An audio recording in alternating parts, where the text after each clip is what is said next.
Suamiku selingkuh hingga hamili gundiknya. Namun mertuaku malah membawanya pulang dan menyuruh suamiku untuk menikahinya. Halo Bunda, semoga Bunda semuanya dalam keadaan sehat dan bahagia ya. Sebelum masuk ke ceritanya, jangan lupa nyalakan subtitle dan absen terlebih dahulu ya. Bunda-bunda semua dari daerah mana saja? Jangan lupa like, komen, dan subscribe channel ini ya. Selamat menonton.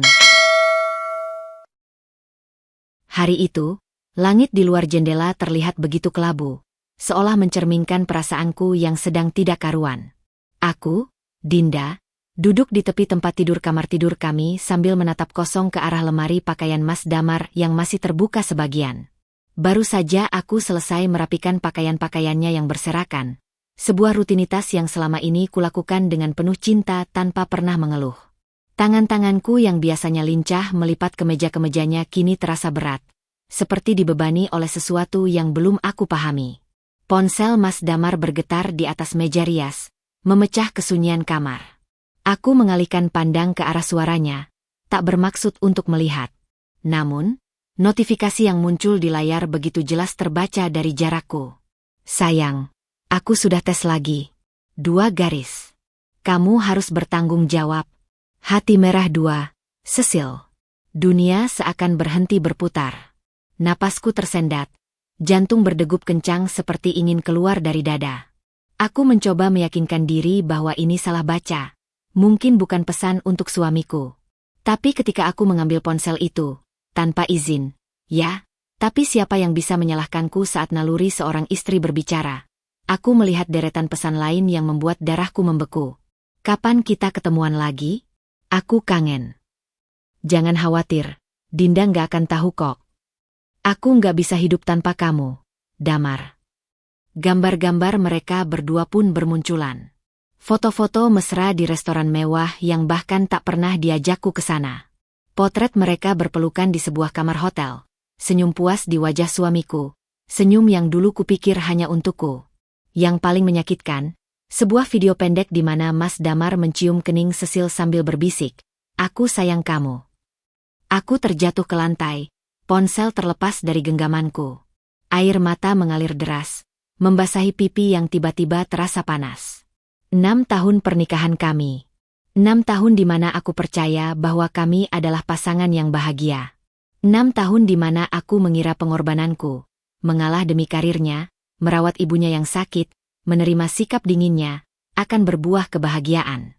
Dan dalam satu momen, satu pesan singkat, semua hancur berantakan.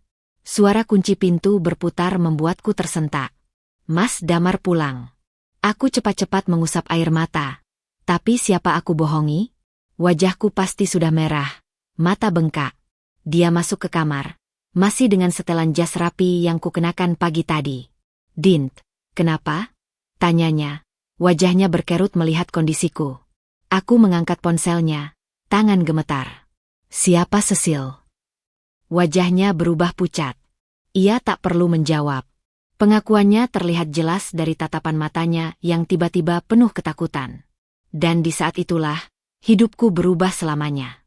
Udara di dalam kamar terasa begitu berat, seolah semua oksigen telah tersedot keluar, meninggalkan ruang hampa yang membuatku sulit bernapas. Aku masih duduk di lantai, punggungku menempel dingin pada kayu tempat tidur, sementara ponsel Mas Damar, senjata pembongkar kebohongannya, tergeletak tak berdaya di karpet. Dia berdiri di depan pintu. Wajahnya yang biasanya begitu tegas dan maskulin kini tampak seperti anak kecil yang ketahuan mencuri permen.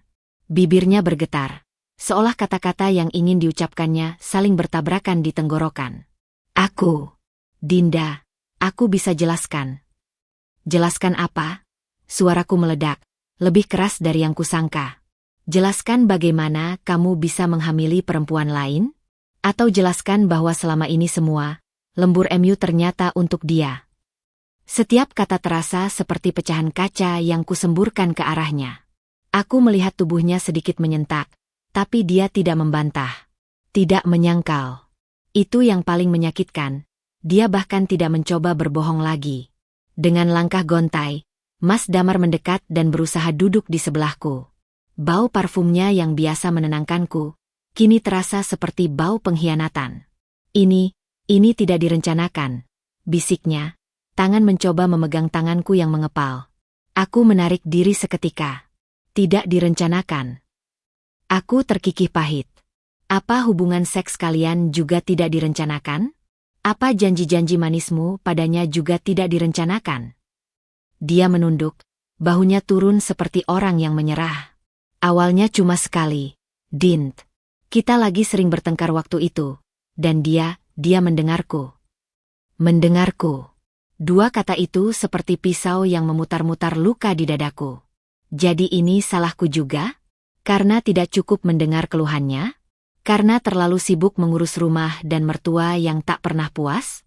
Aku lelah, Dinda. Lanjutnya dengan suara serak. Lelah dengan tekanan di kantor, lelah dengan tuntutan orang tua, dan Cecil, dia memberiku ruang. Aku menatapnya, mencoba mencari sisa-sisa pria yang kucintai di balik wajah asing ini. Tapi yang kutemukan hanya seorang lelaki pengecut yang mencari pembenaran atas kesalahannya. Dan sekarang dia hamil. Diam. Itu bukan pertanyaan, tapi pernyataan yang menggantung di antara kami seperti hukuman mati. Ya, akhirnya dia mengaku, suaranya hampir tak terdengar. Aku baru tahu minggu lalu. Aku bingung, Dinda. Aku tidak mau kehilangan kamu, tapi kamu juga tidak mau meninggalkan dia dan bayinya. Aku menyelesaikan kalimatnya, suaraku datar. Dia mengangguk pelan. Di luar, hujan mulai turun. Tetesan air menempel di jendela, mengalir pelan seperti air mataku yang tak lagi bisa kutahan. Aku memikirkan betapa ironisnya semua ini, air hujan yang membersihkan jalanan, sementara hidupku baru saja dikotori oleh pengakuan suamiku sendiri. Kamu mau apa sekarang? Tanyaku, mencoba untuk tidak terdengar rapuh meski hatiku hancur berkeping-keping. Dia menghela napas panjang. Aku harus bertanggung jawab. Bertanggung jawab. 3 kata yang mengakhiri pernikahan kami. Tanpa berpikir lagi, tanganku bergerak sendiri. Plak, tamparan keras mendarat di pipinya, meninggalkan bekas merah. Dia tidak menghindar, tidak marah. Hanya menerimanya seperti orang yang tahu dia pantas mendapat lebih dari itu. Keluar, desisku. Suaraku bergetar tapi penuh tekad. Aku mau sendirian. Dan untuk pertama kalinya dalam 6 tahun pernikahan kami, Mas Damar menuruti permintaanku tanpa protes. Pagi itu, sinar matahari yang biasanya terasa hangat dan menyejukkan kini seperti pisau dingin yang menyayat-nyayat kulitku. Aku duduk di meja makan, tangan menggenggam erat cangkir kopi yang sudah dingin. Sejak kejadian semalam, mataku bengkak dan perih akibat terlalu banyak menangis. Tapi air mata sudah tidak ada lagi yang tersisa, hanya tinggal kehampaan dan kemarahan yang membara di dadaku. Tiba-tiba, suara bel rumah berbunyi nyaring. Aku mengangkat wajah lesu, melihat melalui jendela bahwa Mama Damar dan Papanya Damar sudah berdiri di teras depan. Biasanya kedatangan mereka membuatku cemas karena selalu membawa segudang kritik, tapi pagi ini aku bahkan terlalu hancur untuk merasa takut. Ketika kubuka pintu, Mama Damar langsung menyergapku dengan pandangan tajam. Dinda, kenapa mukamu seperti mayat hidup? Kamu tidak sambut kami dengan baik. Suaranya bernada tinggi seperti biasa. Aku hanya menggeleng pelan, membiarkan mereka masuk. Tubuhku terasa sangat berat. Seolah setiap langkah membutuhkan usaha yang luar biasa. Di mana Damar? Tanya Papa Damar sambil meletakkan jaketnya di kursi. Masih tidur, jawabku singkat, suaraku parau. Mama Damar langsung bergegas ke kamar tidur tanpa permisi. Aku bisa mendengar suara mereka berbisik-bisik, lalu terdengar suara Damar yang terkesan panik. Selang beberapa menit, mereka keluar dengan wajah yang sama sekali tidak bersahabat. Dinda, duduklah. Perintah Mama Damar dengan nada yang tidak bisa ditolak. Perutku mulas. Aku tahu apa yang akan terjadi. Perlahan aku duduk di kursi sofa, sementara mereka berdiri di hadapanku seperti hakim yang akan menjatuhkan vonis. Kami sudah mendengar semuanya dari Damar, kata Papa Damar dengan suara datar. Ini situasi yang sulit untuk kita semua. Aku menatap mereka tak percaya. Tidak ada sedikit pun kemarahan pada anak mereka yang telah berselingkuh. Tidak ada kata-kata permintaan maaf padaku. Hanya situasi sulit.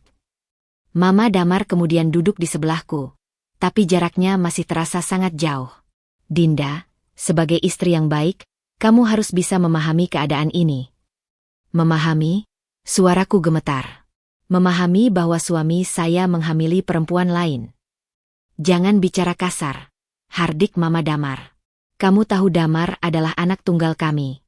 Kami sudah menunggu cucu selama 6 tahun pernikahanmu, dan kamu tidak bisa memberikannya pada kami. Aku terkesiap. Jadi ini semua tentang keturunan? Tentang cucu yang selama ini mereka idamkan? Tapi Bu, dia berselingkuh. Dia mengkhianati sumpah pernikahan kami. Protesku lemah. Mama Damar menghela napas panjang.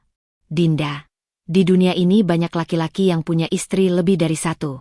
Yang penting dia masih bertanggung jawab padamu. Aku menatapnya tak percaya. Apakah mereka sungguh-sungguh membenarkan perselingkuhan anak mereka? Besok kami akan menjemput Cecil. Lanjut Mama Damar dengan enteng, seolah sedang membicarakan jadwal arisan. Dia akan tinggal di sini selama kehamilannya. Kamu harus menerimanya dengan lapang dada. Rasa mual yang tiba-tiba menyerangku. Aku tidak bisa percaya apa yang baru saja kudengar. Mereka tidak hanya memaafkan Damar, tapi bahkan akan membawa perempuan itu ke rumah kami? Dan setelah bayi lahir, tanyaku dengan suara hampir berbisik. Mama Damar tersenyum tipis. Tentu saja Damar akan menikahinya. Itu anak kita juga. Dunia seakan berputar. Aku mencoba berdiri, tapi lututku terasa lemas. Aku harus berpegangan pada meja untuk menahan tubuhku yang hampir terjatuh. Kamu harus bisa berbesar hati, Dinda. Tambah Papa Damar dengan nada yang seharusnya menenangkan, tapi justru membuatku ingin berteriak. Kamu tetap istri pertama Damar. Statusmu tidak akan berubah. Aku melihat ke arah pintu kamar tidur, di mana Damar berdiri dengan wajah penuh penyesalan. Tapi dia tidak mengatakan apa-apa. Tidak membelaku. Tidak memprotes keputusan orang tuanya. Di saat itulah aku benar-benar mengerti. Aku tidak hanya kehilangan suamiku, tapi juga keluarga yang selama ini kukira adalah keluargaku juga. Mereka dengan tegas memilih garis keturunan daripada kehormatan, memilih cucu daripada kebenaran. Dan yang paling menyakitkan, suamiku membiarkan semua ini terjadi. Keesokan harinya, udara di rumah terasa lebih berat dari biasanya. Seolah langit-langit rumah kami perlahan-lahan runtuh menekan pundakku. Aku duduk di kursi ruang tamu, tangan menggenggam erat gelas teh yang sudah dingin. Setiap detik terasa seperti siksaan, menunggu kedatangan perempuan yang telah merusak hidupku. Mama Damar sibuk mondar-mandir, sesekali mengatur vas bunga di meja atau merapikan bantal sofa. Dinda, tolong rapikan sedikit, jangan sampai rumah kita terlihat berantakan, ujarnya tanpa menatapku. Aku hanya diam, tidak bergerak. Mengapa aku harus berusaha untuk perempuan yang akan tinggal di rumahku? Di atas puing-puing pernikahanku? Ketika bel rumah berbunyi, jantungku berhenti berdetak sejenak. Aku mendengar langkah kaki Mama Damar yang bergegas ke pintu, suara riangnya menyambut. Ayo masuk, nak. Jangan sungkan-sungkan. Dan kemudian, dia muncul. Cecil. Perempuan itu berdiri di depan pintu dengan gaun hamil berwarna pastel yang sengaja dipilih untuk menonjolkan perutnya yang masih kecil. Rambutnya yang panjang terurai rapi. Wajahnya tersenyum manis seolah dia adalah tamu terhormat. Matanya yang tajam langsung menatapku. Dan dalam sekejap, aku melihat kilatan kemenangan di balik senyumannya. Makasih, Bu, ujarnya kepada Mama Damar dengan suara yang sengaja dibuat lembut. Kemudian dia menoleh ke arahku. Senyumnya tidak pudar. Hai, Dinda. Aku harap kamu baik-baik saja. Aku tidak menjawab. Kata-katanya seperti racun yang menetes perlahan ke telingaku. Aku harap kamu baik-baik saja. Setelah dia merusak segalanya, Mama Damar segera menyambar. Cecil ini baik sekali, Dinda. Dia sudah membawakan oleh-oleh untuk kita semua. Dia mengangkat tas belanja mewah yang jelas berisi barang-barang mahal. Lihat, ini ada kue dari bakery langganan orang-orang pejabat. Aku ingin muntah. Cecil melangkah lebih dalam ke rumah. Matanya berkeliling seakan mengukur setiap sudut ruangan yang selama ini adalah milikku. Dia berhenti di depan foto pernikahan kami yang tergantung di dinding, lalu berpaling ke Damar yang sejak tadi diam di pojok ruangan. Foto pernikahan kalian cantik sekali, Mas, ujarnya, seolah memuji. tapi nada bicaranya seperti menusuk. Damar hanya mengangguk kaku, tidak berani menatapku. Ayo, duduk, nak. Mama Damar menyuruh Cecil dengan lembut, menuntunnya ke sofa terbaik di ruang tamu. Sofa yang biasanya hanya untuk tamu penting. Kamu harus istirahat, jangan sampai kecapean. Aku memperhatikan bagaimana Mama Damar memperlakukannya seperti putri yang baru pulang dari perantauan. Dia menyiapkan bantal untuk sandaran punggung Cecil, menawarkan minuman hangat, bahkan mengambilkan selimut ketika Cecil mengeluh kedinginan. Perlakuannya begitu berbeda dengan caranya memperlakukan aku, menantunya sendiri, yang selama ini setia melayani keluarga mereka. Ketika makan siang tiba, meja dihias dengan makanan enak yang sengaja dipesan dari restoran. Aku yang biasanya memasak untuk keluarga, sekarang duduk di ujung meja, menyaksikan Cecil disuapi perhatian oleh mertuaku sendiri. Kamu harus makan banyak, sayang, kata Mama Damar sambil menyendokkan sup untuk Cecil. Ini untuk calon cucu kita. Cecil tersipu malu. Iya, Bu. Aku akan makan yang banyak biar bayinya sehat. Damar duduk di antara kami, matanya tidak berani menatap siapapun. Aku melihat tangannya gemetar ketika mengambil nasi, tapi dia tetap diam, tidak membelaku, tidak membela pernikahan kami. Di tengah makan, Cecil tiba-tiba memegang perutnya dan mengerang pelan. Semua orang langsung panik. Ada apa, sayang? Tanya Mama Damar dengan suara cemas. Cecil menggeleng. Gak apa-apa, Bu. Cuma bayinya tendang-tendang sedikit. Mama Damar langsung terlihat sangat terharu. Wah, cucu kita sudah aktif ya? Aku tidak tahan lagi. Maaf, aku tidak enak badan. Ujaku tiba-tiba sambil berdiri, meninggalkan makanan yang belum kusentuh. Tapi sebelum aku sempat pergi, Mama Damar berkata dengan nada tegas. Dinda, besok kamar tamu di sebelah utara akan kita pakai untuk Cecil. Tolong bersihkan dan siapkannya. Aku membeku.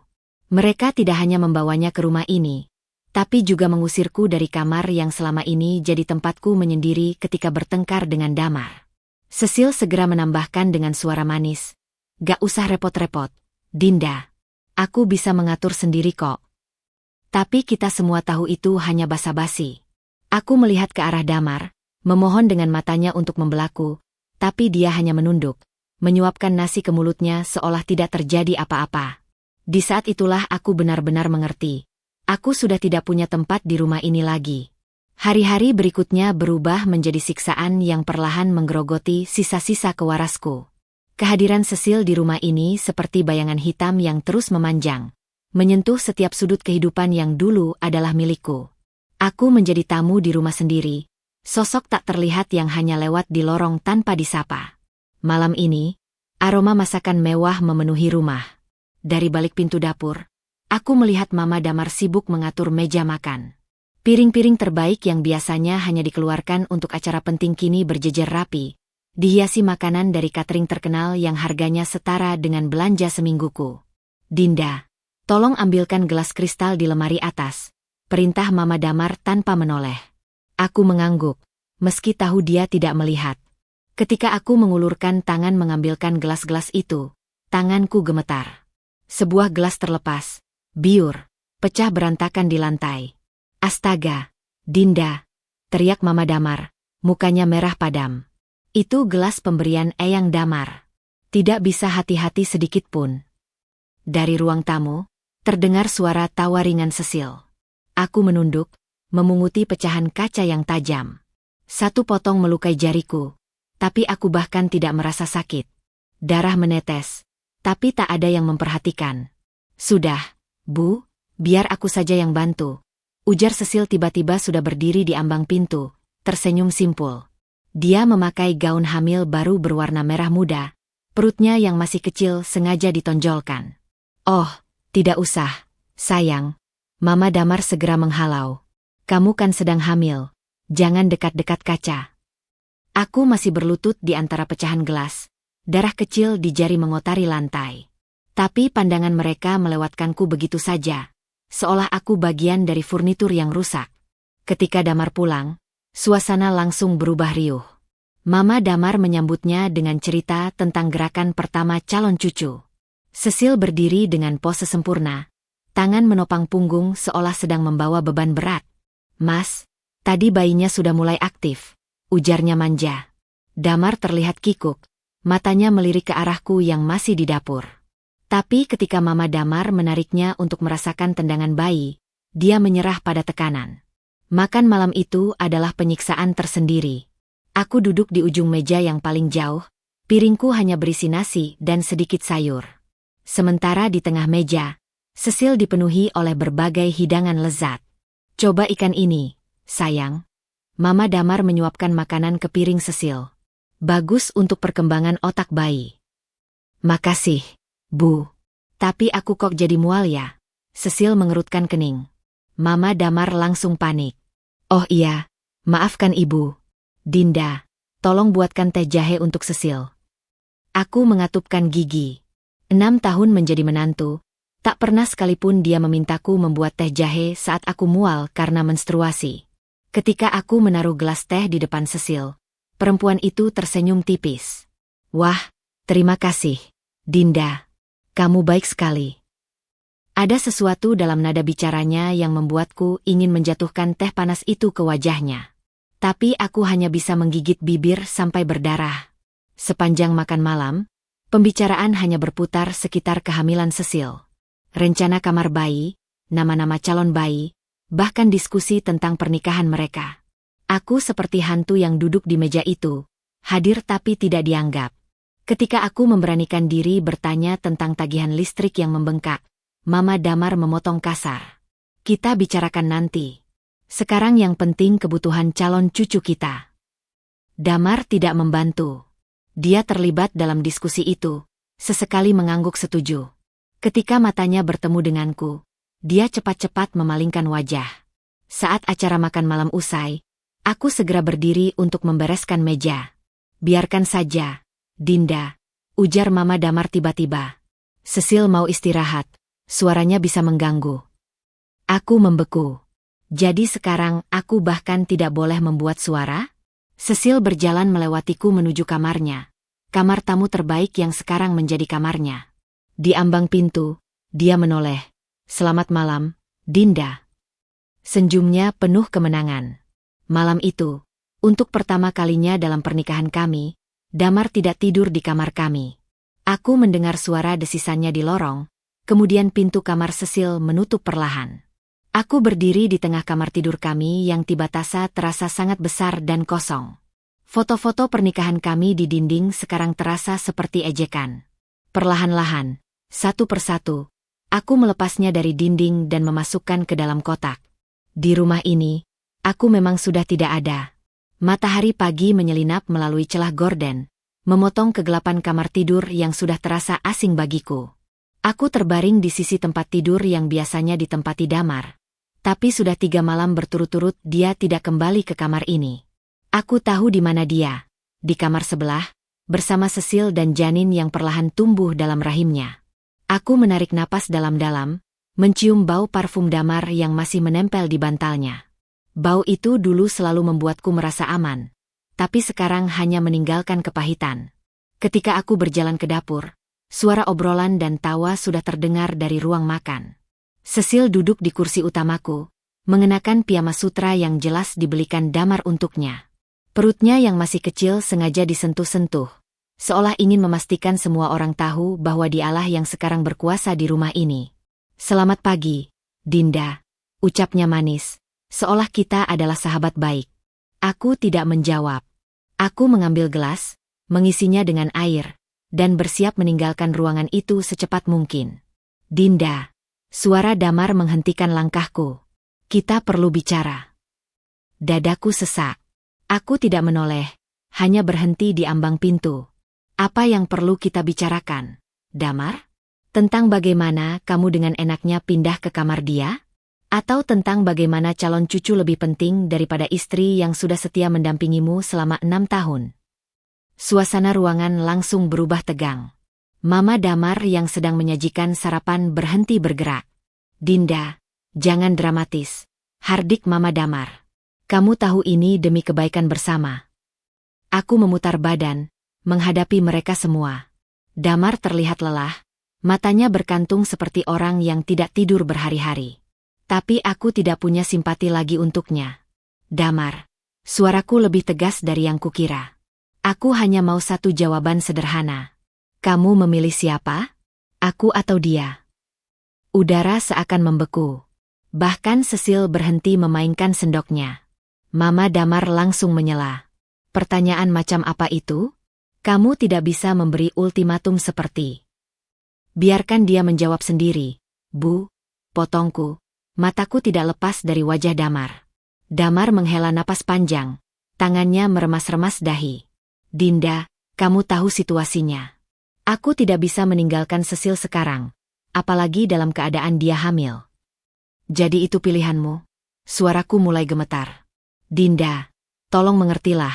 Dia berdiri, mencoba mendekatiku. Aku tidak berhenti mencintaimu. Tapi aku punya tanggung jawab. Tanggung jawab. Kata itu seperti pisau yang terus memutar di luka yang sudah ada.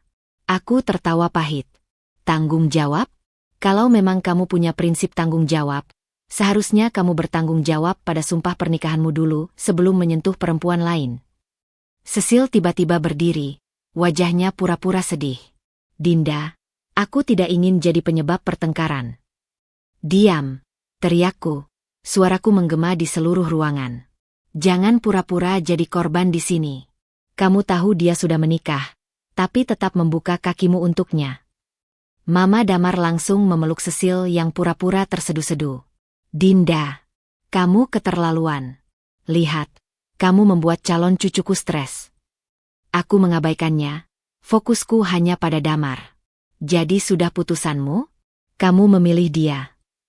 Damar tidak langsung menjawab. Matanya berkaca-kaca. Tapi ketika dia melihat ke arah perut Cecil, aku sudah tahu jawabannya sebelum diucapkan. Aku harus bertanggung jawab pada anakku, Dinda. 3 detik. Hanya 3 detik setelah jawabannya. Tapi seluruh hidupku seakan bergerak dalam slow motion. Aku melihat wajah Mama Damar yang penuh kemenangan. Ekspresi Cecil yang mencoba menyembunyikan senyum kepuasannya. Dan Damar, suamiku, yang berdiri di tengah, tidak cukup berani untuk memilihku, tapi juga tidak cukup jujur mengakui bahwa dia sudah memilih mereka. Baik, ucapku pelan, suaraku tiba-tiba sangat tenang. Kalau begitu aku yang akan memilih untukmu. Aku berbalik, berjalan menuju kamar tidur. Di belakangku, aku mendengar Mama Damar berbisik, biarkan saja pergi. Dia hanya cari perhatian. Tapi mereka salah. Aku tidak akan pergi untuk mencari perhatian. Aku akan pergi untuk selamanya. Kamar tidur yang dulu menjadi tempat paling intim bagi kami, sekarang terasa seperti ruang penyimpanan yang penuh dengan kenangan usang. Aku berdiri di tengah ruangan, mataku menyapu setiap sudut, foto-foto pernikahan yang sudah kumasukkan ke dalam kotak, lemari pakaian yang separuhnya kosong karena Damar sudah membawa sebagian bajunya ke kamar Cecil, dan jam dinding yang terus berdetak seolah tak peduli dengan kehancuran yang terjadi di sekitarnya. Aku menarik koper besar dari bawah tempat tidur, membukanya dengan kasar. Tangan-tanganku bergerak cepat, mengambil pakaian, buku-buku favoritku, beberapa perhiasan sederhana pemberian orang tuaku, barang-barang yang benar-benar milikku, bukan hadiah dari Damar atau keluarganya.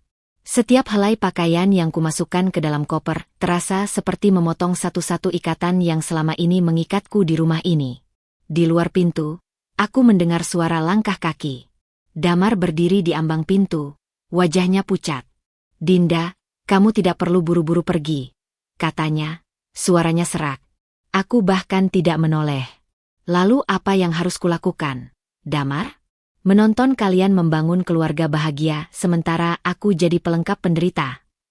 Dia masuk ke dalam kamar, mencoba memegang tanganku yang sedang melipat sebuah blus. Kita bisa mencari solusi. Solusi. Aku berhenti, menatapnya tajam. Apa solusinya, Damar? Poligami? Aku jadi istri pertama dan dia istri muda? Atau kamu mau aku jadi pembantu di rumahku sendiri? Dia mengatupkan mulutnya, tidak bisa menjawab. Aku melanjutkan mengemasi barang-barangku dengan gerakan kasar. Ketika aku mengambil album foto pernikahan kami dari rak, tanganku terhenti sejenak. Foto di halaman pertama itu, kami berdua tersenyum bahagia, dengan janji setia yang sekarang hancur berkeping-keping. Tanpa ragu, aku merobek foto itu menjadi dua, memisahkan gambarku dari dirinya. Dinda, jangan. Damar mencoba meraihnya. Sudah mati, Damar. Pernikahan kita sudah mati, ujarku sambil melemparkan potongan foto itu ke tempat sampah. Ketika aku membuka laci meja rias, mataku tertumbuk pada sebuah kotak kecil berisi kalung mutiara pemberian Damar di ulang tahun pernikahan kami yang ketiga. Aku mengambilnya, merasakan dinginnya mutiara itu di telapak tangan. Sejenak aku terbuai oleh kenangan saat dia mengalungkannya di leherku, berbisik bahwa aku adalah wanita tercantik di dunia. Lalu dengan gerakan cepat, aku melemparkan kotak itu ke arah Damar. Ambil. Berikan pada selingkuhanmu. Aku tidak mau lagi menyimpan apapun yang mengingatkanku padamu. Dia tidak menangkapnya. Kotak itu jatuh di lantai, terbuka, dan mutiara-mutiara itu berhamburan seperti air mata yang tak pernah sempat kutumpahkan. Aku menutup koper dengan keras, menggesernya ke bawah tempat tidur untuk mengambil tas besar lainnya. Ketika aku membongkar lemari obat di kamar mandi, menemukan botol-botol vitamin yang selama ini kuminum dengan harapan bisa memberikan keturunan pada Damar, tiba-tiba saja semua kekuatan di tubuhku hilang. Aku terjatuh berlutut di lantai kamar mandi, menatap botol-botol itu dengan pandangan kosong. Betapa ironis. Selama ini aku yang rajin minum obat, melakukan pemeriksaan, mencoba segala cara, tapi akhirnya perempuan lain yang dengan mudah memberikan apa yang paling diinginkan suami dan mertuaku. Dari luar, tiba-tiba terdengar suara Mama Damar. Damar, cepat turun. Cecil mau konsultasi ke dokter kandungan. Kamu harus ikut. Aku mendengar erangan kesal Damar, lalu langkah kakinya yang ragu-ragu meninggalkan kamar. Sebelum pergi, dia berhenti di depan kamar mandi. Dinda, aku. Pergilah, bisikku tanpa menoleh. Dia membutuhkanmu. Ketika langkah kakinya benar-benar menghilang, barulah aku membiarkan air mata mengalir deras. Tetesan air asin itu jatuh ke lantai kamar mandi, bercampur dengan butiran-butiran debu yang tak pernah kusingkirkan dengan sempurna. Seperti pernikahan kami yang selalu ada cacatnya, tapi selama ini kupaksakan untuk terlihat bersih. 2 jam kemudian, aku sudah siap dengan semua barang-barangku. 2 koper besar dan beberapa kardus berisi sisa-sisa hidupku selama 6 tahun terakhir. Ketika aku menyeret koper pertama melewati lorong, tiba-tiba Cecil muncul dari kamarnya. Perempuan itu berdiri di depan pintu kamarnya yang sekarang, dulu kamar tamu VIP, dengan baju hamil baru dan senyum tipis di wajahnya. Kamu benar-benar pergi? Tanyanya, seolah penasaran. Aku berhenti, menatapnya dalam-dalam untuk pertama kalinya. Kamu menang, Cecil. Tapi ingat satu hal, pria yang bisa dikau curi dariku, suatu hari bisa dicuri orang lain darimu. Wajahnya berkerut sejenak, tapi cepat kembali smooth. Damar mencintaiku, klaimnya. Aku tertawa pendek. Damar juga dulu mengatakan hal yang sama padaku. Dengan itu, aku melanjutkan menyeret koper-koperku menuju pintu depan. Di teras, aku berpaling sebentar, melihat rumah yang dulu kubangun dengan cinta ini untuk terakhir kalinya. Dari dalam, aku mendengar Mama Damar berkata dengan suara keras sengaja agar kudengar. Akhirnya kita bisa hidup tenang. Sekarang keluarga kita akan lengkap dengan kehadiran cucu. Aku menarik napas dalam-dalam, mengunci semua rasa sakit itu jauh di dalam hati. Kemudian dengan langkah pasti, aku menutup pintu rumah itu untuk selamanya. Angin malam yang menerpa wajahku terasa lebih dingin dari biasanya ketika aku berdiri di depan pintu apartemen kecil yang baru saja kusewa. Sebuah studio apartemen di lantai 4 sebuah bangunan tua di pusat kota, jauh dari lingkungan elit tempat rumah Damar berada. Kulihat sekeliling, dinding yang perlu dicat ulang, lantai keramik yang sudah kusam, dan jendela kecil yang hanya menawarkan pemandangan atap-atap ruko sebelah. Tempat ini jauh dari standar hidup yang biasa kujalani selama 6 tahun terakhir. Tapi setidaknya ini milikku sepenuhnya. Aku menyeret koper-koper berat itu melewati pintu, lalu membiarkan tubuhku terjatuh ke kasur lipat kecil yang sudah disediakan pemilik kos. Bau anyir ruangan yang lama tak berpenghuni memenuhi hidungku, tapi aku tak punya energi lagi untuk mengeluh. Mataku menatap langit-langit yang bernoda kecoklatan, sementara pikiran berkecamuk antara rasa lega dan ketakutan akan hari-hari mendatang. Inilah hidup barumu, Dinda. Mulai dari nol lagi. Keesokan paginya, aku terbangun oleh suara klakson mobil dan teriakan pedagang di bawah. Mataku perih, masih bengkak karena semalaman menangis. Tapi hari ini aku harus bangkit. Aku masih punya tabungan yang cukup untuk bertahan beberapa bulan. Tapi setelah itu, aku harus bekerja. Komputermu yang setia selama ini menjadi satu-satunya aset berharga yang kubawa. Dengan tangan gemetar, aku membuka situs-situs lowongan kerja. Gelar sarjana desain grafismu selama ini teronggok tak terpakai karena memilih menjadi ibu rumah tangga. Sekarang, skill yang dulu kau asah di bangku kuliah harus menjadi penyelamatmu. Cing! Sebuah email masuk dari sebuah perusahaan desain menengah. Mereka membuka lowongan untuk posisi junior designer. Tanpa berpikir panjang, aku mengirimkan lamaran beserta portofolio yang kubuat ulang semalam suntuk. 3 hari berlalu tanpa kabar. Aku mulai panik, menghitung-hitung sisa tabunganku yang semakin menipis. Makanan instan dan mie rebus menjadi menu harian. Ketika handphoneku akhirnya berdering dengan nomor tak dikenal, jantungku berdegup kencang. Selamat pagi, Ibu Dinda. Kami dari Armand Design. Mau mengundang Ibu untuk interview besok jam 10. Suaraku hampir tak keluar ketika menjawab. Tentu. Saya akan datang. Malam sebelum interview, aku berdiri lama di depan cermin kamar mandi kos-kosan yang kotor itu. Baju formal terbaik yang kubawa dari rumah damar menggantung longgar di tubuhku yang kurus karena stres dan kurang makan. Mataku yang dulu bersinar sekarang dikelilingi lingkaran hitam. Kau harus kuat, bisikku pada bayangan di cermin. Interview itu berjalan di luar dugaan. Pak Arman, pemilik perusahaan itu, ternyata adalah seorang pria parubaya dengan sorot mata tajam tapi ramah. Dia memeriksa portofolioku dengan saksama, sesekali mengangguk. Ibu punya dasar yang bagus, ujarnya sambil menunjuk beberapa desainku. Tapi skillnya agak ketinggalan. Teknologi sudah berkembang pesat. Dadaku sesak. Aku akan ditolak lagi. Tapi kemudian dia melanjutkan. Tapi saya lihat potensi. Mau belajar. Aku mengangguk cepat, hampir tidak percaya. Sangat mau, Pak. Gaji awalnya kecil. Dia memperingatkan. Tidak masalah, jawabku segera. Yang kubutuhkan sekarang adalah kesempatan. Ketika aku keluar dari gedung itu dengan kontrak kerja di tangan, sinar matahari terasa begitu hangat di kulitku. Untuk pertama kalinya sejak meninggalkan rumah damar, ada secercah harapan. Minggu-minggu berikutnya adalah masa adaptasi yang berat. Aku harus belajar software baru, mengikuti tren desain terkini, dan membuktikan diri di antara rekan kerja yang lebih muda dan lebih update. Banyak malam aku begadang sampai pagi belajar tutorial online. Mata perih menatap layar laptop. Tapi anehnya, di tengah semua kesulitan ini, ada perasaan aneh yang mulai tumbuh, kebebasan. Untuk pertama kalinya dalam 6 tahun, keputusanku benar-benar milikku sendiri. Tidak ada yang mengatur jam makanku, tidak ada yang mengkritik pakaianku, tidak ada mertua yang selalu mengawasi. Suatu sore, ketika aku sedang asyik bekerja lembur, Pak Arman muncul di depan mejaku dengan 2 cangkir kopi. Kerja keras, Ibu Dinda, ujarnya sambil menaruh 1 cangkir di depanku. Aku tersenyum tipis. Harus mengejar ketertinggalan, Pak. Dia duduk di kursi sebelahku.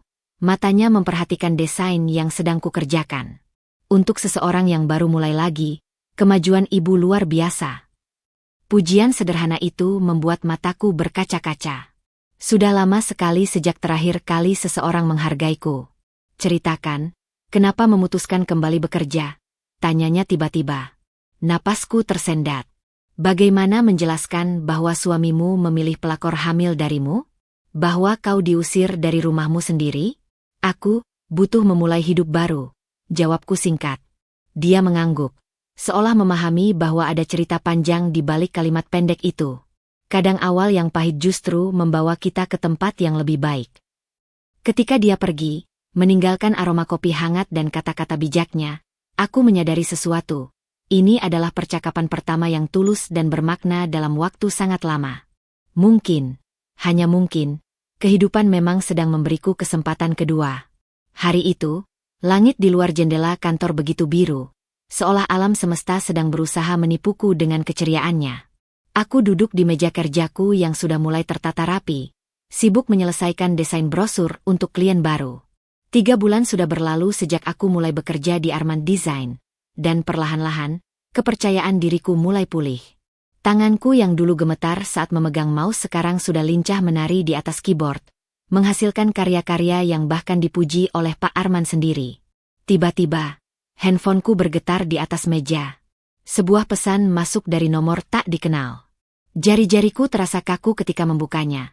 Sebuah undangan pernikahan digital yang tersusun rapi, dengan foto Damar dan Sesil berpose mesra di atasnya. Damar Wicaksono, Sesil Pratiwi.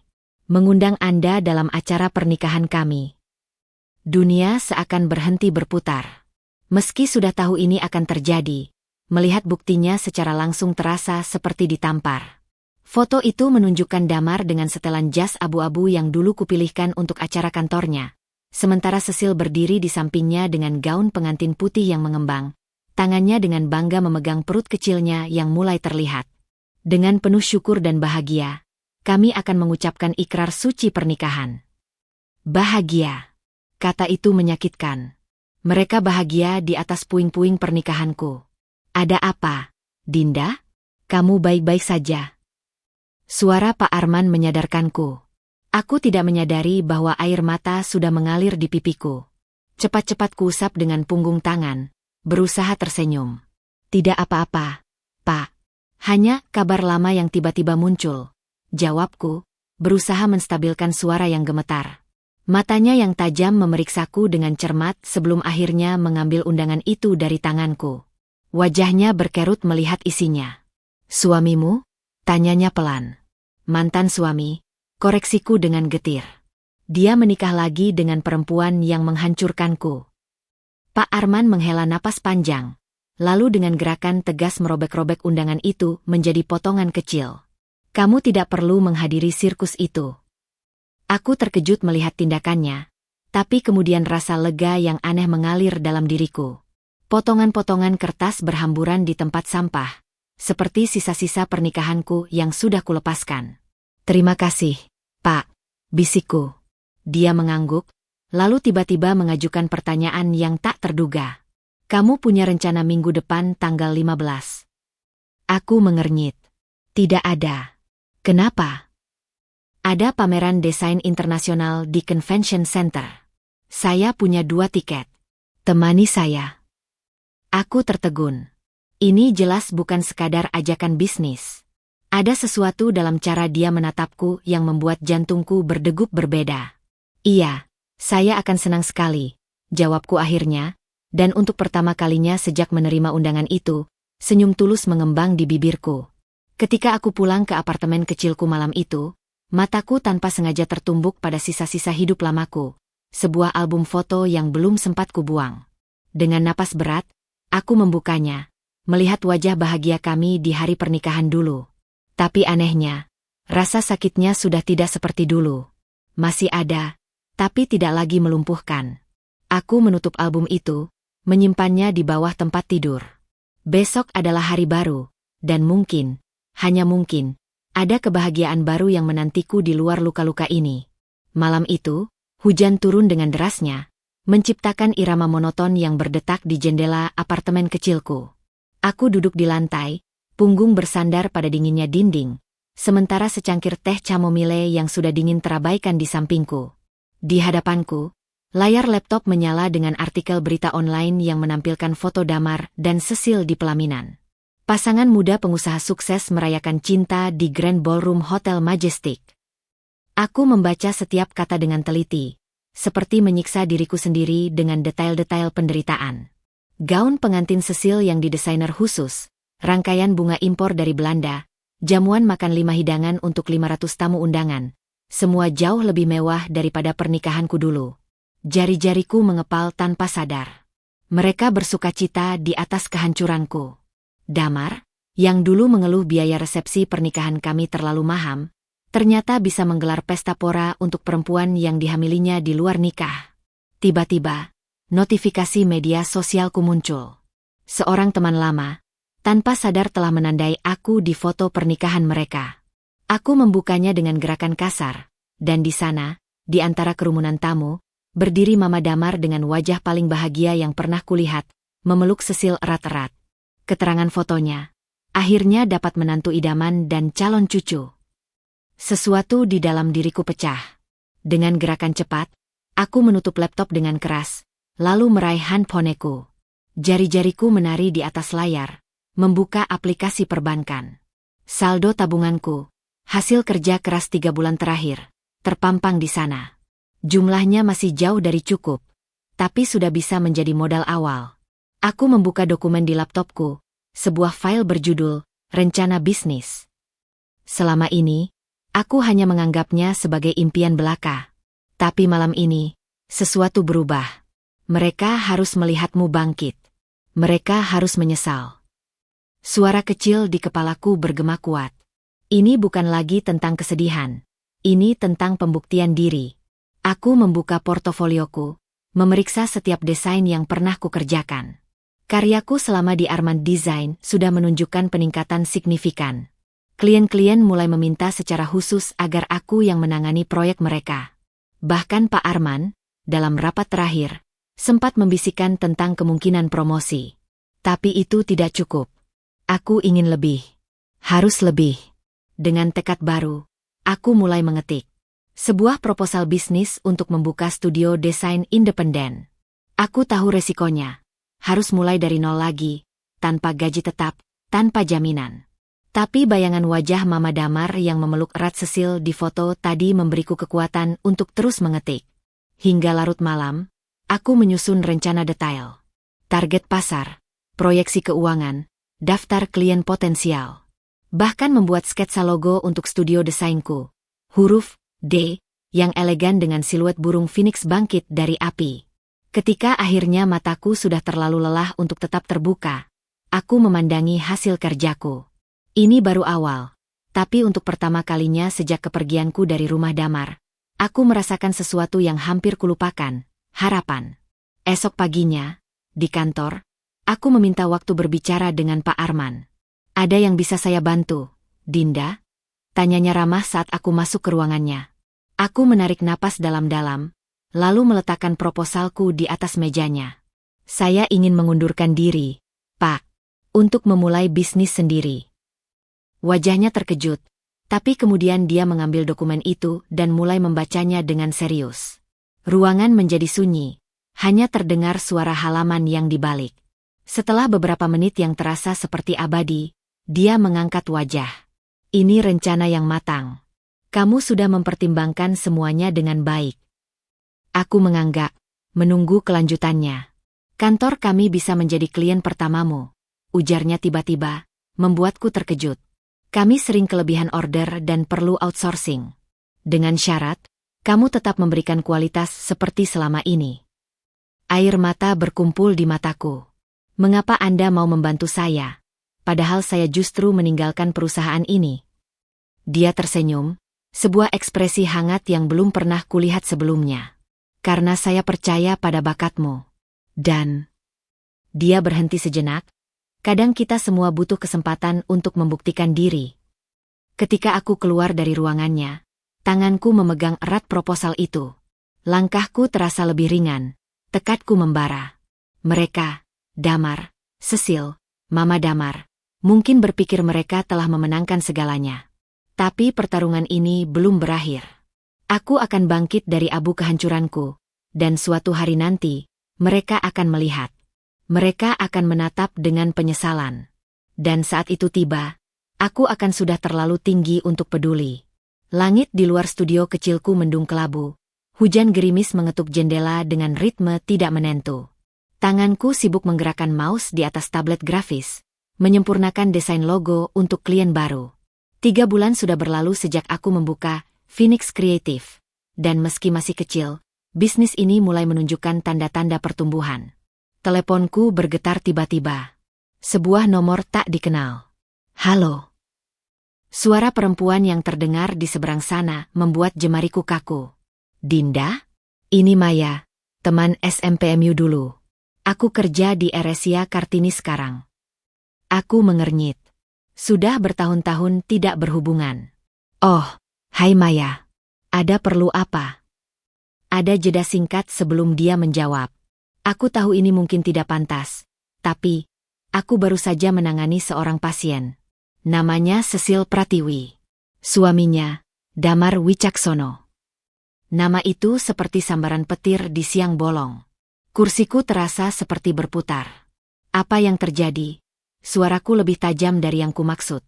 Menurut etik kedokteran seharusnya aku tidak membocorkan ini, bisik Maya.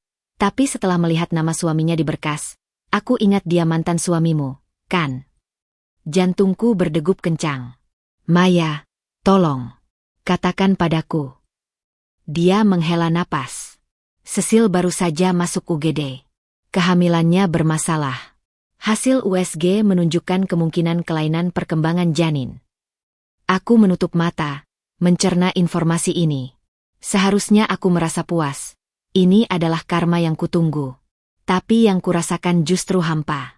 Penyebabnya, kadar alkohol dalam darahnya tinggi. Dari riwayat yang kami dapat, dia sering minum wine meski sudah dilarang dokter. Gambarannya langsung jelas di kepalaku. Cecil, dengan gaya hidup sosialitanya yang selalu ingin terlihat high class, tidak bisa melepaskan kebiasaan minumnya meski sedang hamil. Kondisinya bagaimana sekarang? Stabil, tapi janinnya berisiko cacat permanen. Kami harus memantau ketat. Maya berhenti sebentar. Dinda. Damar terlihat hancur. Aku lihat dia menangis di lorong RS. Bayangan Damar menangis seharusnya memuaskan dendamku. Tapi entah mengapa, yang muncul justru ingatan akan pria itu di awal pernikahan kami, ketika dia dengan bangga bercerita akan menjadi ayah yang baik. Terima kasih infonya, Maya. Tapi ini bukan urusanku lagi. Setelah menutup telepon, aku berdiri di depan jendela, menatap hujan yang semakin deras. Pikiranku melayang ke Mama Damar, perempuan yang begitu menginginkan cucu sampai rela mengorbankan aku. Sekarang calon cucunya mungkin akan lahir tidak sempurna. Teleponku berdering lagi. Pak Arman. Dinda, kamu baik-baik saja? Ada meeting dengan klien jam 3 sore. Suaranya yang tegas menyadarkanku. Ya, Pak. Aku sedang dalam perjalanan. Aku menatap lagi desain di layarku. Ini hidupku sekarang. Bukan lagi tentang mereka. Tapi ketika aku berjalan keluar studio, hujan telah reda. Sinar matahari menerobos awan, menciptakan pelangi samar di langit. Seperti isyarat bahwa setelah badai, selalu ada kemungkinan baru. Matahari sore yang keemasan menyelinap melalui tirai jendela kantorku yang sederhana, menari-nari di atas dokumen klien yang sedang kukerjakan. Sudah 2 minggu sejak telepon dari Maya, dan aku berusaha keras untuk tidak memikirkan keadaan Damar atau kehamilan bermasalah Cecil. Hidupku sekarang berjalan pada ritme yang berbeda. Bangun pagi, bekerja sampai larut, mengembangkan bisnis kecilku yang mulai menunjukkan kemajuan.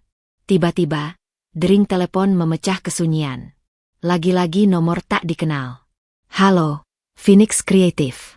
Dengan Dinda. Dinda, ini aku. Suara itu. Suara yang pernah sangat akrab di telingaku, sekarang terdengar serak dan asing. Damar. Tangan yang memegang telepon gemetar halus. Ada perlu apa? Bisa kita ketemu? Aku butuh bicara. Ada sesuatu dalam nadanya yang membuatku menahan napas. Bukan nada memerintah seperti dulu, bukan pula nada manja saat dia berselingkuh. Ini suara seorang pria yang terjepit. Aku sibuk, Damar. Tolong. Pecahan kata itu diucapkan dengan getir. Hanya sekali saja. Di kafe dekat kantormu. Aku tahu alamat kantormu sekarang. Aku terkejut. Kau mengikutiku? Tidak. Aku lihat portofoliomu online. Ada alamat studio di sana. Diam sejenak. Perlahan, aku menyadari ini pertama kalinya dia menunjukkan ketertarikan pada pekerjaanku. Hal yang selalu diabaikannya selama pernikahan kami. 30 menit saja. Kalau kau tidak muncul, aku mengerti. Entah mengapa, aku mengiyakan. Kafe itu nyaris kosong di sore hari. Aku memilih meja di sudut paling dalam, tangan erat menggenggam cangkir teh chamomile yang mulai dingin. Ketika Damar masuk, Aku nyaris tidak mengenalinya. Pria yang dulu selalu tampil sempurna itu kini mengenakan kemeja lusuh, rambut acak-acakan, dan mata berkantung hitam. Dinda. Dia duduk di depanku, tangannya terlihat gemetar. Aku tidak tahu harus mulai dari mana. Langsung ke intinya saja, jawabku dingin. Dia menarik napas dalam-dalam. Cecil ternyata berselingkuh. Aku mengerutkan kening. Apa? Bukan cuma sekali. Banyak pria. Suaranya pecah. Aku baru tahu minggu lalu. Dia ketahuan SMS mesra dengan seseorang. Ketika aku konfrontasi, malah ketahuan lebih banyak lagi. Mataku membelalak. Ironi yang sempurna. Dan bayinya. Dia menunduk, wajahnya berkerut. Dokter bilang mungkin bukan anakku. Harus tes DNA dulu setelah lahir. Aku menatapnya lama. Pria yang dulu memilih perempuan lain karena mengira dia lebih baik dariku, sekarang duduk tercabik-cabik oleh kenyataan yang sama. Kenapa kau cerita padaku? Dia mengangkat wajah, matanya berkaca-kaca. Aku tahu aku tidak pantas minta maaf.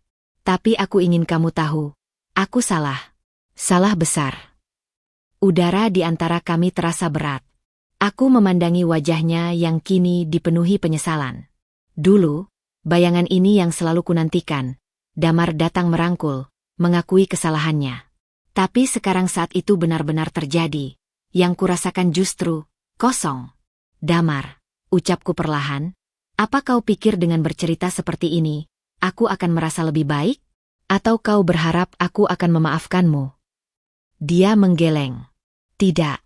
Aku hanya tidak tahan menyimpan ini sendirian. Disinilah aku menyadari perbedaan kami. Dulu, ketika dia berselingkuh, aku harus menanggung sakitnya sendirian. Sekarang saat dia yang disakiti, dia langsung mencari bahu untuk bersandar, bahkan pada mantan istrinya yang pernah dihianatinya. Aku berdiri, mengambil tas. Kau tahu, Damar, selama ini aku membayangkan berbagai cara untuk membuatmu menderita seperti kau membuatku menderita. Tapi melihatmu sekarang, aku justru tidak merasakan apa-apa.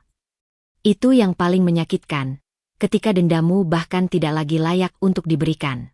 Dia memandangiku dengan mata penuh harap yang segera pudar. Aku mengerti. Ketika aku berbalik meninggalkannya di kafe itu, ada satu hal yang semakin jelas.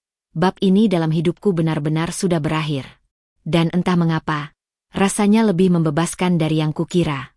Hujan deras mengguyur kota sepanjang hari, menciptakan genangan-genangan air di jalanan yang memantulkan lampu-lampu neon toko. Aku duduk di dalam studio kecilku, menyeruput kopi hangat sambil menyelesaikan desain terbaru untuk klien penting. 6 bulan sudah berlalu sejak pertemuanku yang terakhir dengan Damar, dan dalam kurun waktu itu, Phoenix Kreatif perlahan tapi pasti mulai dikenal di industri desain lokal. Telepon genggamku bergetar tiba-tiba. Sebuah pesan dari Maya, temanku yang bekerja di rumah sakit. Dinda, kamu dengar kabar terbaru tentang keluarga Damar? Perusahaan tekstil mereka bangkrut. Katanya ada penyelewengan dana besar-besaran. Jemariku membeku di atas keyboard. Aku membuka browser dan mulai mencari berita terkini tentang perusahaan keluarga Damar. Beberapa artikel online terbaru langsung muncul, dengan judul-judul dramatis. PT Wicaksono Tekstile gulung tikar, ratusan karyawan dirumahkan. Skandal keuangan terungkap, keluarga Wicaksono terancam tuntutan hukum. Aku membuka salah satu artikel itu, mataku menyapu setiap detail. Ternyata selama beberapa bulan terakhir, bisnis keluarga mereka sudah goyah. Investasi yang salah, penggelapan dana oleh manajer keuangan, hingga utang yang menumpuk. Yang paling mengejutkan, ternyata Cecil terlibat dalam beberapa transaksi mencurigakan sebelum perusahaan kolaps. Menurut sumber dekat keluarga, menantu baru keluarga Wicaksono, Cecil Pratiwi, diketahui sering menggunakan dana perusahaan untuk keperluan pribadi, termasuk pembelian mobil mewah dan perhiasan. Aku menutup laptop pelan-pelan, mencerna semua informasi ini. Seharusnya aku merasa puas. Ini adalah karma yang sempurna untuk mereka yang telah menghancurkanku. Tapi yang kurasakan justru campur aduk. Teleponku berdering lagi. Kali ini nomor yang tidak asing. Kantor lama di Armand Design. Dinda, kamu lihat berita. Suara Pak Arman langsung menyambar. Tentang Wicaksono Tekstile? Baru saja. Kita dapat proyek besar. Bank yang menjadi kreditur mereka butuh rebranding aset-aset yang disita. Mereka minta khusus kamu yang menanganinya. Ironi yang sempurna.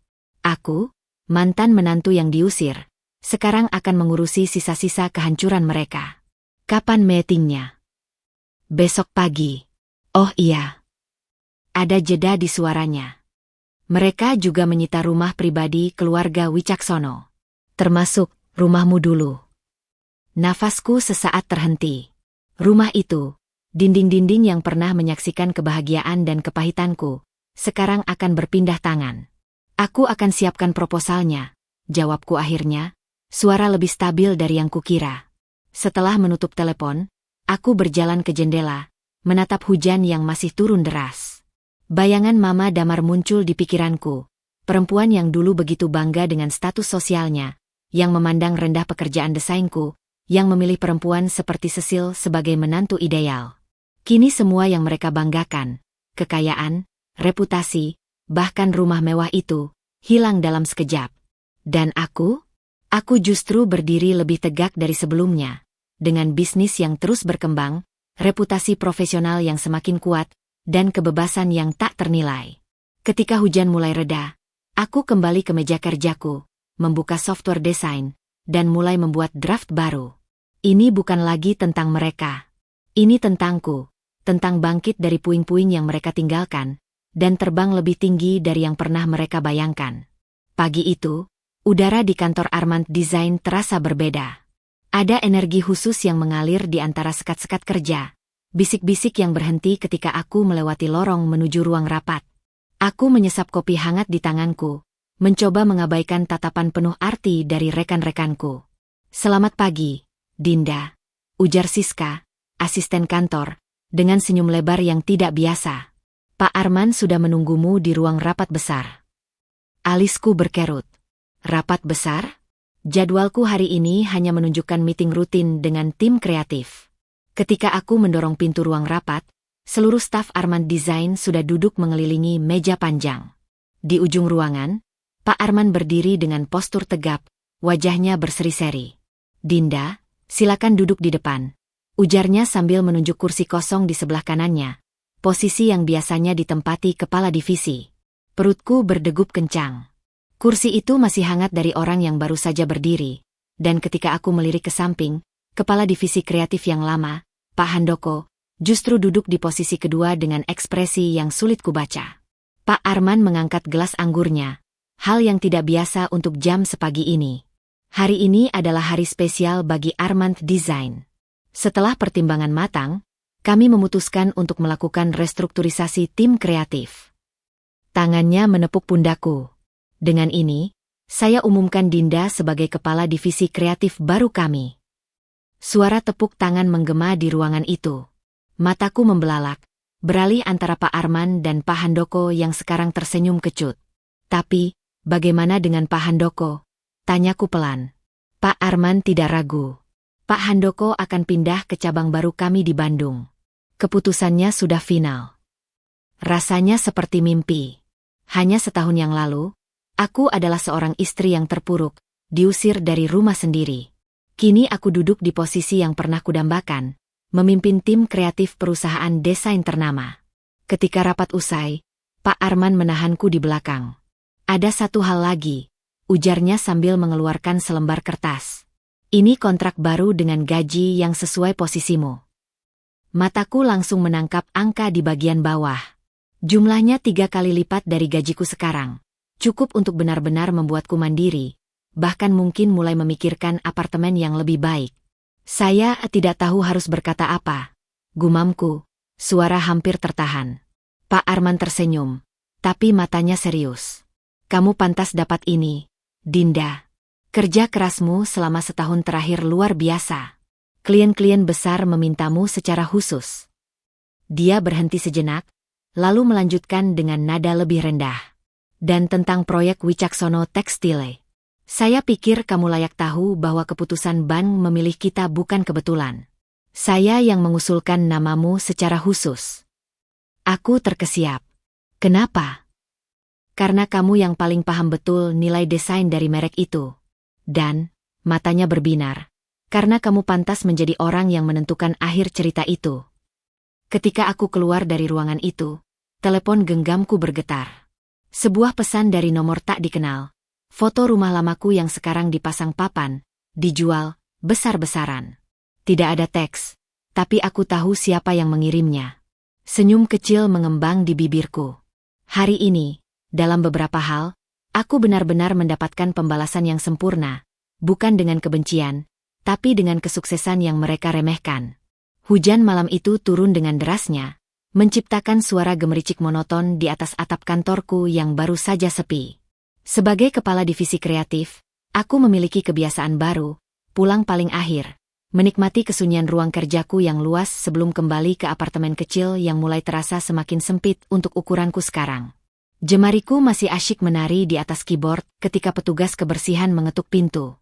"Bu Dinda, ada tamu di lobi," katanya kenal lama dengan ibu. Aku mengernyit, melihat jam di sudut layar komputer. Hampir pukul 9 malam. "Siapa namanya?" "Bapak Damar," katanya. Nama itu membuat nafasku sesaat terhenti. Sudah 6 bulan sejak pertemuan terakhir kami di kafe, dan sejak kabar kebangkrutan keluarganya tersiar, aku sengaja tidak mengikuti perkembangan mereka. "Bilang aku sedang meeting," ujarku refleks. Tapi sebelum petugas kebersihan itu sempat pergi, suara familiar sudah terdengar dari lorong. "Dinda, tolong." Damar berdiri di ambang pintu kantorku, tampak jauh lebih tua dari usianya. Jas hujan basah menempel di tubuhnya yang kini jauh lebih kurus. Rambutnya yang dulu selalu rapi sekarang acak-acakan terkena hujan. Yang paling mencolok, matanya yang merah bengkak, dengan lingkaran hitam dalam seperti orang yang tidak tidur berhari-hari. Aku menghela nafas, memberi isyarat pada petugas kebersihan untuk pergi.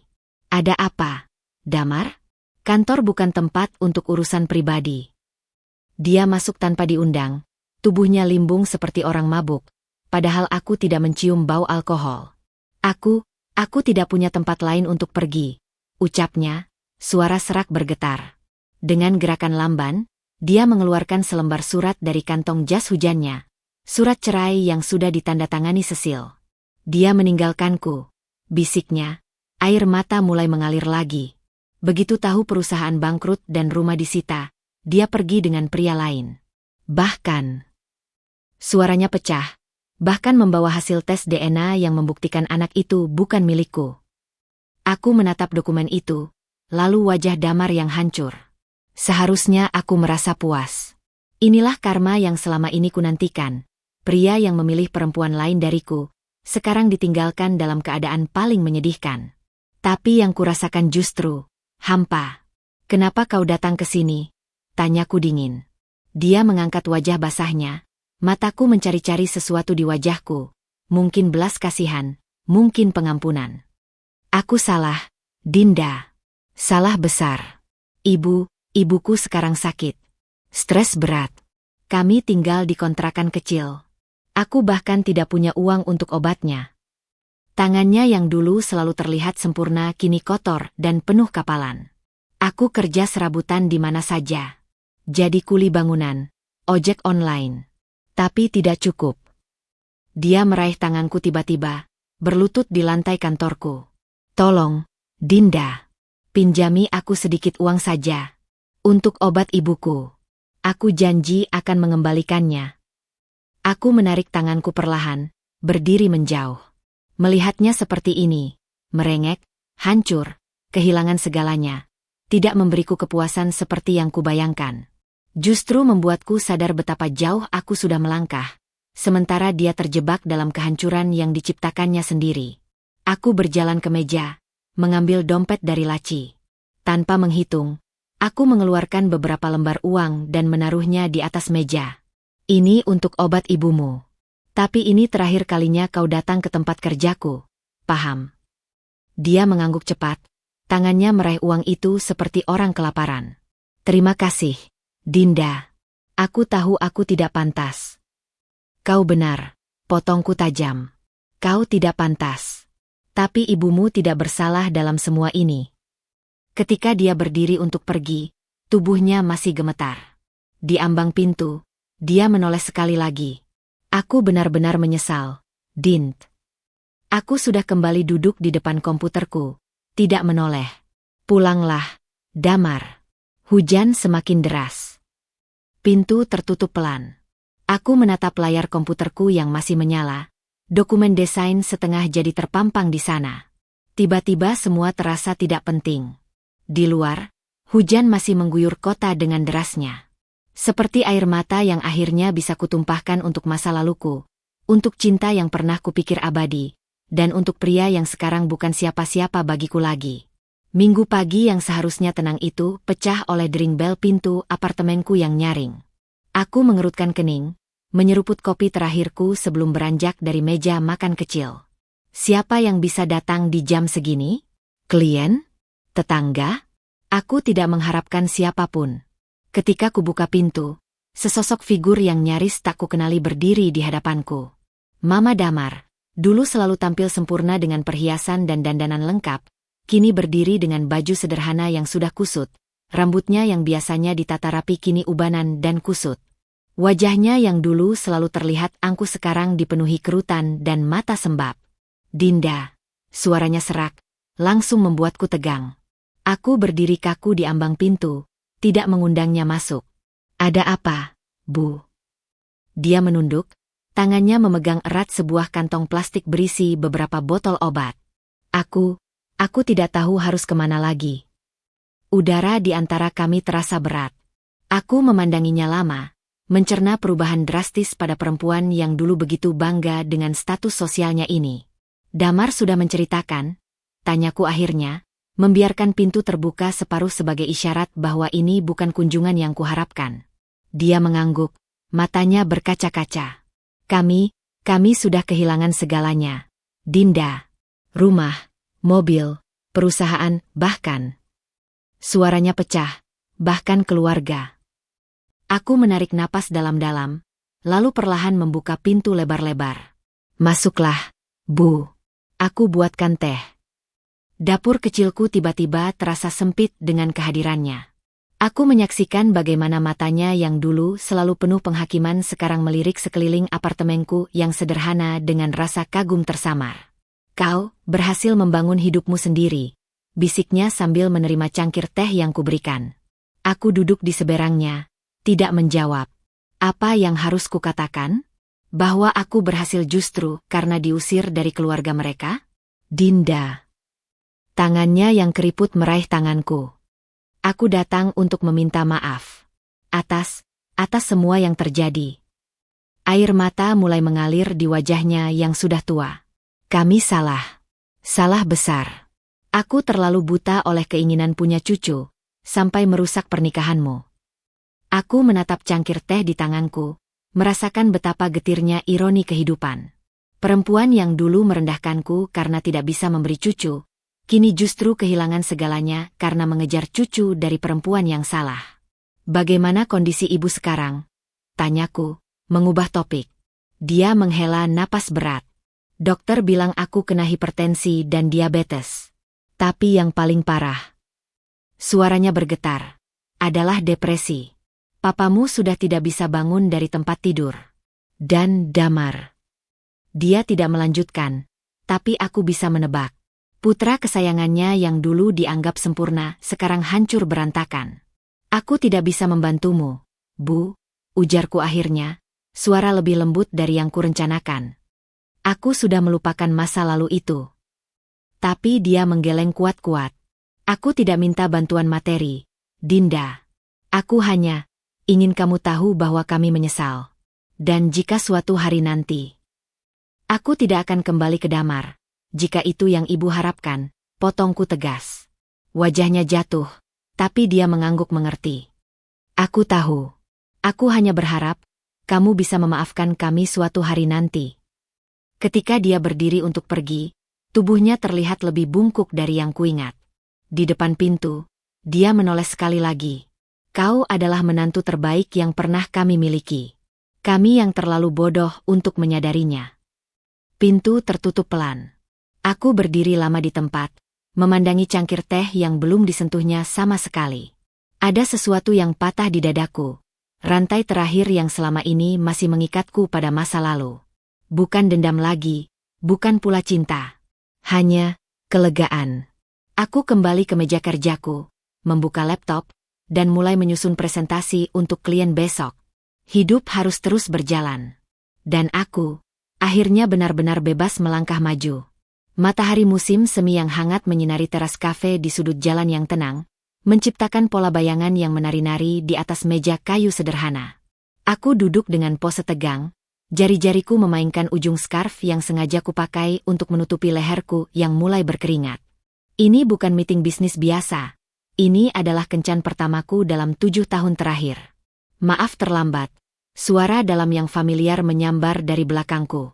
Pak Arman, atau Arman, seperti yang dia minta aku panggil di luar kantor, berdiri di samping meja dengan setelan kasual yang tidak biasa kulihat.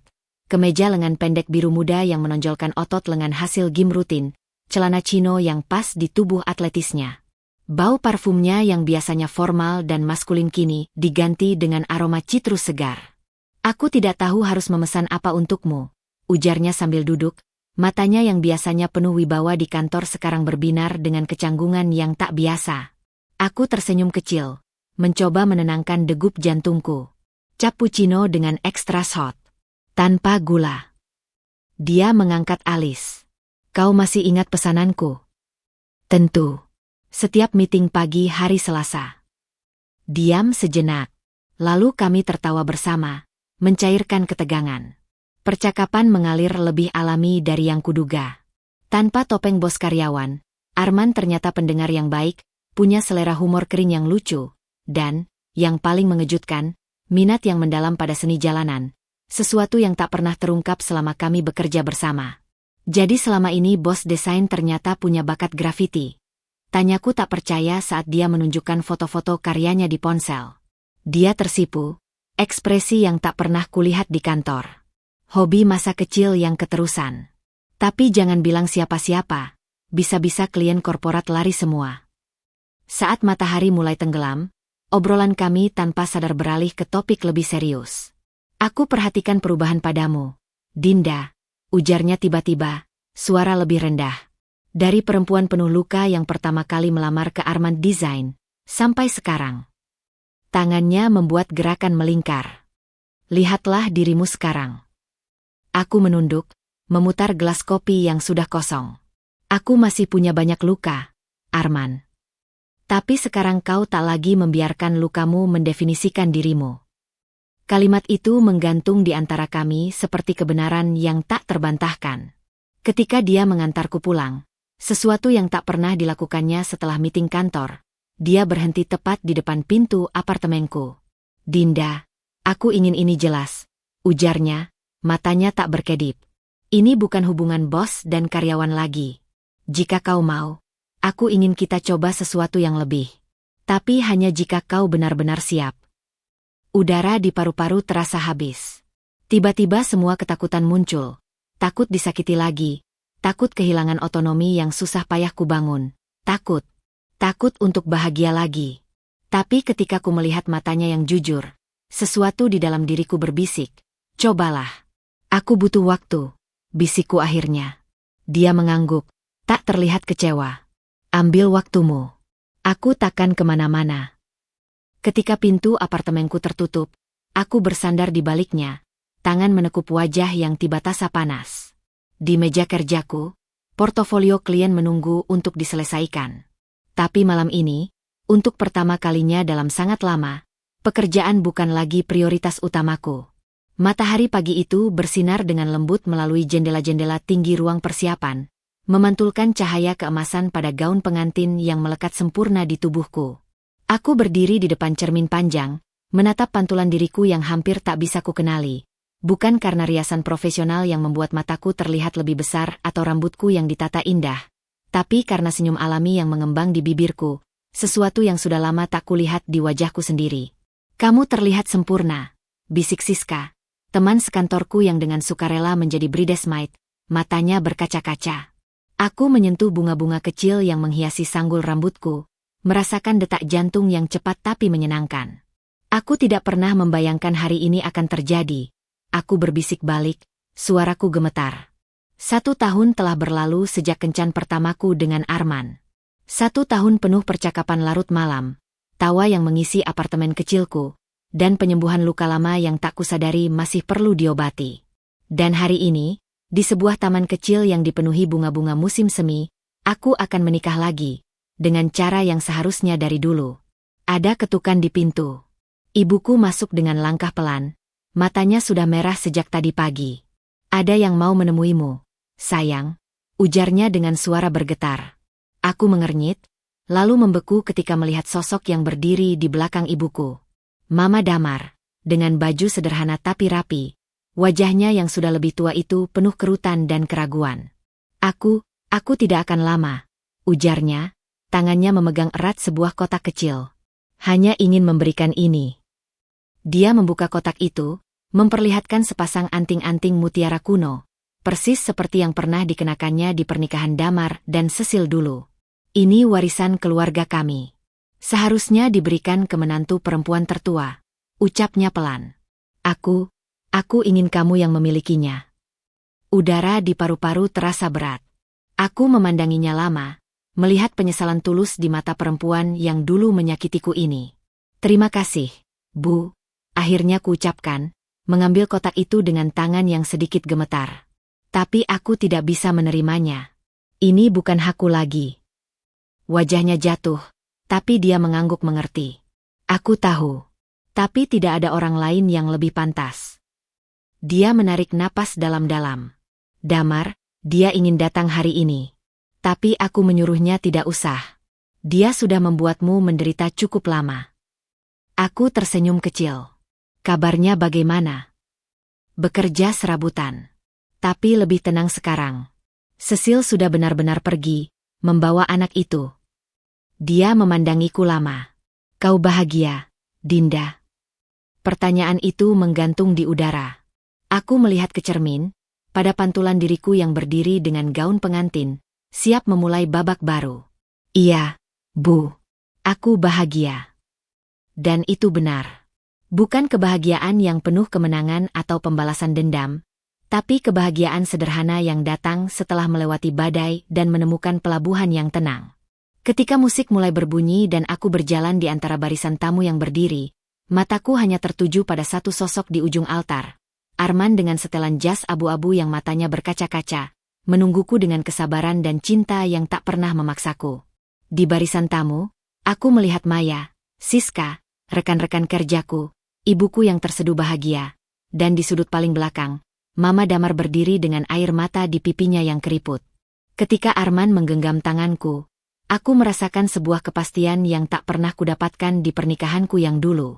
Ini bukan tentang membuktikan sesuatu pada dunia, atau memenuhi harapan orang lain. Ini tentang dua jiwa yang memilih untuk saling menyempurnakan, dengan segala kekurangan dan masa lalunya. Aku bersumpah akan mencintaimu dalam suka dan duka, bisik Arman pelan, hanya untuk kita berdua. Tapi izinkan aku berjanji untuk tidak menciptakan duka yang tidak perlu bagimu. Air mata yang mengalir di pipiku saat ini adalah air mata yang berbeda, bukan lagi kepahitan atau luka, tapi pengakuan bahwa setelah semua yang terjadi, aku pantas mendapatkan cinta seperti ini. Dan ketika kami dinyatakan sebagai suami istri, sorak-sorai tamu menggemakan kebahagiaan yang meluap. Di tengah keramaian itu, mataku tanpa sengaja menangkap sebuah bayangan di pintu keluar. Sosok Damar yang berdiri sebentar, mengangguk padaku dengan senyum kecil, lalu pergi tanpa mengganggu. Tapi kali ini, kepergiannya tidak lagi menyisakan luka. Karena hari ini, dengan tangan yang tergenggam erat di tangan Arman, aku akhirnya bebas melangkah ke kehidupan baru yang kupilih sendiri. 3 tahun kemudian, di sebuah sore musim gugur yang berwarna keemasan, aku duduk di teras belakang rumah kami yang baru, sebuah villa kecil di pinggiran kota dengan taman luas tempat anak-anakku kelak bisa berlarian. Mataku menatap undangan elektronik di layar tablet, sebuah pengumuman acara peluncuran buku pertama karyaku yang akan diadakan di Gramedia Grand Indonesia. Dinda Armani mengundang Anda untuk menyaksikan peluncuran buku Phoenix, Bangkit dari Abu Runtuhan Cinta, sebuah memoir tentang kekuatan perempuan dalam menghadapi pengkhianatan dan menemukan jati diri. Arman mendekat dari belakang, mencium pelipisku sebelum meletakkan secangkir teh hangat di tanganku. Masih memikirkan apakah akan mengundang mereka. Suaranya lembut, seolah bisa membaca pikiranku. Aku menghela napas, menyeruput teh yang harum. Tidak untuk Damar atau Cecil. Tapi, mungkin untuk Mama Damar. Tablet di tanganku tiba-tiba bergetar dengan notifikasi berita. Judulnya membuat jemariku membeku. Mantan sosialita Cecil Pratiwi tewas dalam kecelakaan mobil di Tol Cipularang. Diduga mengemudi di bawah pengaruh alkohol. Aku menatap tajuk itu lama, menunggu gelombang emosi yang tak kunjung datang. Bukan kebahagiaan, bukan kesedihan, hanya sebuah pengakuan bahwa hidup memang berputar dengan caranya sendiri. Baca bagian selanjutnya, bisik Arman yang sudah lebih dulu melihat isi berita itu. Pratiwi diketahui sedang dalam perjalanan pulang dari sebuah klub malam bersama pengusaha Harjo Susilo yang selamat dalam kecelakaan tersebut. Dari pemeriksaan awal, mobil mewah yang dikemudikan Pratiwi menabrak pembatas jalan dengan kecepatan tinggi. Aku mematikan layar, menaruh tablet di meja. Dan anaknya. Arman menggeleng. Menurut berita, anak itu sudah tinggal dengan keluarga Pratiwi di Bandung sejak setahun lalu. Damar bukan ayah kandungnya, hasil tes DNA membuktikan itu. Angin musim gugur berhembus pelan, membawa daun-daun kering berjatuhan di taman kami. Aku memandang ke arah kota, di mana kehidupan terus berdenyut dengan segala kompleksitasnya. Kamu baik hati, ujar Arman tiba-tiba, tangannya memeluk bahuku. Masih memikirkan Damar setelah semua yang terjadi. Aku tersenyum kecil. Tidak, sayang. Aku hanya mensyukuri jalan hidupku sekarang. Dan itu benar. Ketika aku melihat berita tentang kebangkrutan total keluarga Damar, tentang penyakit Papa Damar yang semakin parah, tentang Damar yang kini bekerja sebagai sopir pribadi, aku tidak merasakan dendam lagi. Hidup sudah memberikan keadilannya sendiri, tanpa perlu campur tanganku. Esok harinya, aku berdiri di depan lemari besi di kantor baruku, sebuah studio desain yang kini memiliki 3 cabang di kota besar. Di antara dokumen penting, ada satu album foto lama yang sengaja kusimpan. Dengan hati-hati, aku membukanya, melihat wajah-wajah dalam foto pernikahan pertamaku. Dulu, aku membayangkan akan merobek-robek foto-foto ini saat akhirnya menang. Tapi sekarang, dengan lembut aku menutupnya kembali dan menyimpannya di tempat semula. Mereka adalah bagian dari perjalananku, batu loncatan yang tanpa kusadari telah membawaku pada kehidupan yang sekarang kumiliki. Di meja kerjaku, ada draft bab terakhir buku memuarku yang terbuka. Karma bukan tentang kebahagiaanmu melihat penderitaan orang yang menyakitimu. Karma sejati adalah ketika kau tumbuh melampaui rasa sakit itu, hingga kau bahkan tak lagi membutuhkan pembalasan untuk merasa damai. Aku menatap kalimat itu lama, lalu menutup dokumen tersebut. Di luar jendela, matahari terbenam menyapu langit dengan warna jingga keemasan, pertanda hari yang indah akan segera berakhir. Tapi esok hari akan tetap datang dengan harapan baru. Dan aku, Dinda Armani, siap menyambutnya dengan tangan terbuka. 6 bulan setelah peluncuran buku, sebuah paket kecil tiba di kantorku. Tanpa nama pengirim, hanya sebuah kartu bertuliskan. Untuk Dinda, yang bisa menuliskan kisah kami dengan lebih baik daripada yang bisa kami jalani. Terima kasih. Di dalamnya, ada sebuah liontin phoenix kecil. Persis seperti gambar di sampul bukuku. Aku tersenyum, menggantungkannya di jendela kantor di mana cahaya matahari bisa menerobosnya, menciptakan bayangan indah yang menari-nari di lantai. Seperti Phoenix dalam legendanya, aku pun telah bangkit dari abu. Dan sekarang, saatnya terbang tinggi.